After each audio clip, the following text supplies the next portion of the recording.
La Fédération des entreprises du bureau et du numérique, EBEN, vous présente Envisager le maintien de revenus après cession. Le patrimoine et les revenus sont fortement modifiés par la cession de l'entreprise et donc il faut savoir qu'il existe une multitude de solutions pour pallier à ces problématiques. Notamment donc, dans un premier temps, si on peut s'y prendre à l'avance, préparer cet événement par la souscription de contrats de retraite, notamment dans le cadre d'un départ en retraite suite à cette cession, donc, que sont les contrats de type PERP ou de type Madelin, qui permettent en échange de cotisations de bénéficier de réductions d'impôts. Et donc ces contrats vous apporteront, une fois votre retraite activée, des revenus complémentaires. Alors ce n'est pas une solution exhaustive, car voilà, on peut la compléter également par des revenus immobiliers notamment, donc, par l'intermédiaire d'investissements immobiliers donc classiques ou de défiscalisation si on a un peu de temps, parce qu'évidemment ces défiscalisations sont sur plusieurs années.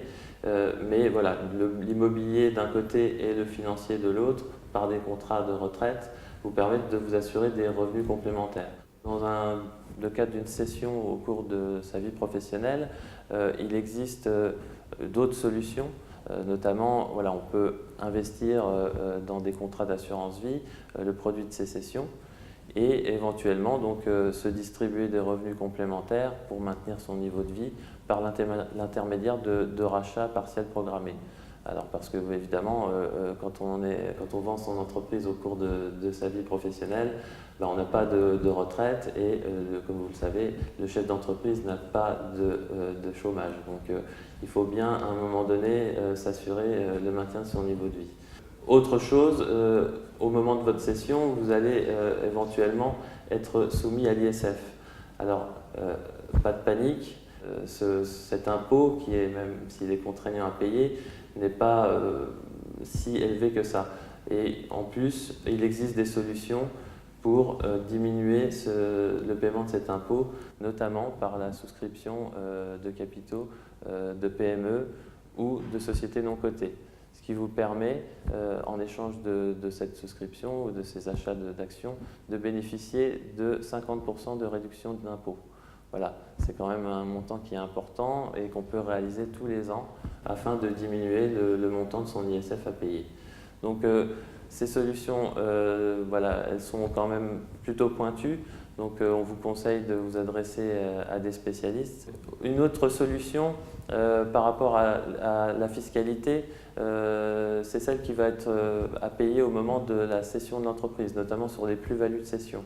Alors, il existe des solutions pour réduire cette fiscalité. Alors, quand on part en retraite, il y a une exonération liée au départ en retraite suite à cession d'entreprise, mais quand on la cède au cours de sa vie professionnelle, hors départ en retraite, il existe aussi des solutions pour exonérer cette plus-value, partiellement.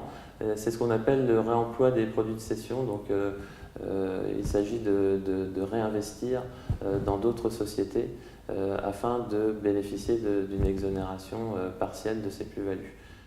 Voilà, donc il existe une multitude de solutions, que ce soit dans le cadre de l'ISF, dans le cadre des plus-values de cession et dans le cadre du maintien des revenus, qui vous permettent voilà, de finalement envisager avec sérénité la cession de votre entreprise.